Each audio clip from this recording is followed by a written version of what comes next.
So tell us a little bit about life in Manteca as a teenager. Just being the new guy, same kind of thing, you know, new guy, you think like, oh, I'm going to fit in, and again, just not fitting in, being different, Yeah, you're meant to stand out. Yeah, meant to stand out. Yeah. Always, it's just the way it was. It was cool, met my good friends there, built good relationships, but, just trying to make it through middle school, that's how it was, but played sports, learned that kind of competitiveness. What sports did you play? Played soccer, played football, did a little bit of basketball, a little bit of baseball. So you were an athlete? Mostly soccer. That was very active. Pretty well at soccer. Yeah. Did you say that sports taught you something, or kind of team?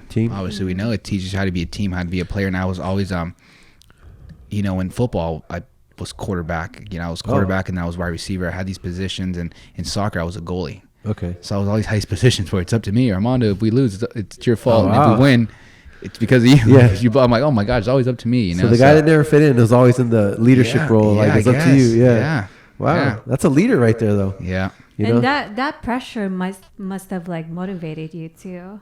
The pressure that you have. Yeah, because I was just so used to, it's always on me. Me, they're not a fit in, or me too. It's up to you. It's always just, but I guess, either you can contract under pressure, you can extract, It's kind of exciting, especially we watch a lot of MMA. Yeah. And I can't imagine the pressure that the fighters are going through, but that must have like fired them up and inspired them to just be in the present and basically express their magic through fighting. Yeah, exactly. 'Cause I always thought I was going to be famous, I went to I love singing and dancing. It was crazy. And I loved that during middle school and in high school. I always, it's so funny. People were like, oh, Armando, you're such a tool, because I would dress nice. I would wear fancy clothes and all this stuff. I thought I was... You thought you were a star. Yeah, I thought I'm not going to fit in anyway, so might as well just really not fit in and do something about it, And, I love music. I love just like you, just being super artistic. I loved creating music, getting involved with beats and writing music and singing. What kind of music? R&B. Nice.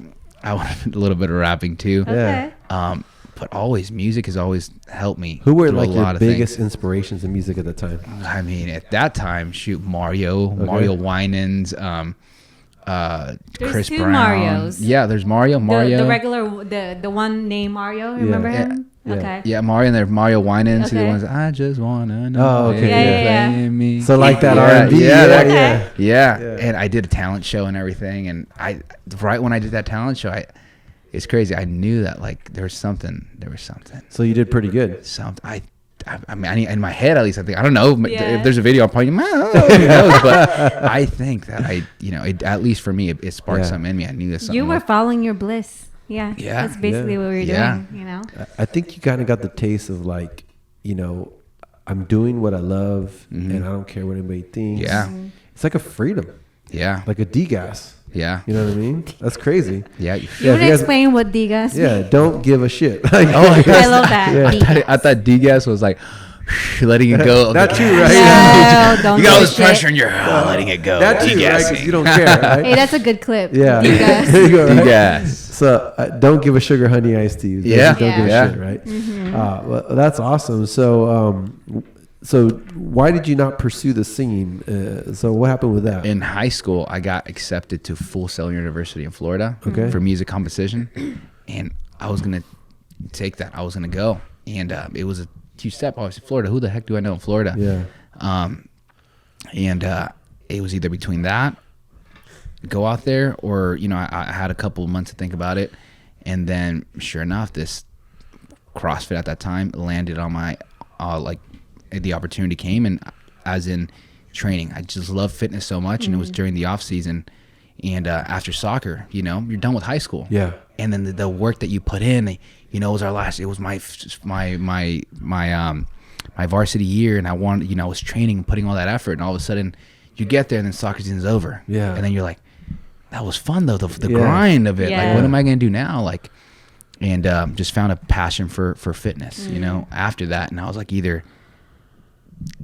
be here and just love fitness, and who knows can come about this, or go and take this step, go to a different part of the country without knowing a single person, And, I chose fitness, It's funny because it's very true. Most athletes, when sports ends, they have no idea what to do with their life.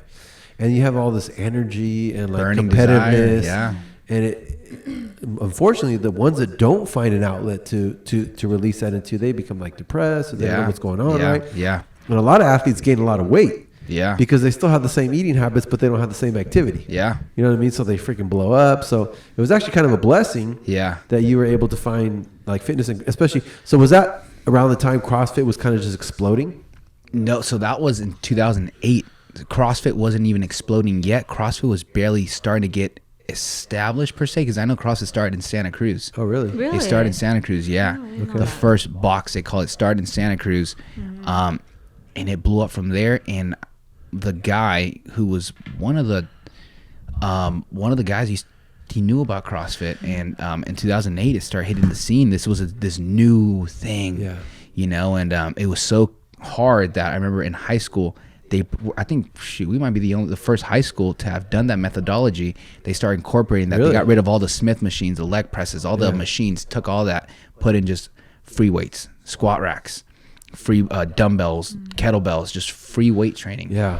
And once I met with my my teacher at that time, my PE teacher, Coach Boyd and Coach Hobby, and these guys had a very lasting impact on my life, because of the fact that you see him as a father figure, or you see, when you're younger, you want to impress the teacher, and you're like, man, come on, coach, and they're always like, that was good, but you could have done better. And you're like, dang it, like he's not giving me what I need, like what I want. He's not giving me what I need. Like, come on, you got this, Armando. And they believe in you sometimes more than you believe in yourself. And it was like an outlet. It was really cool to have somebody believe in you, that when they see something in you that you don't see, especially so young, it's critical. It's huge. Like they push you when you look like you're super tired, but it's just mental.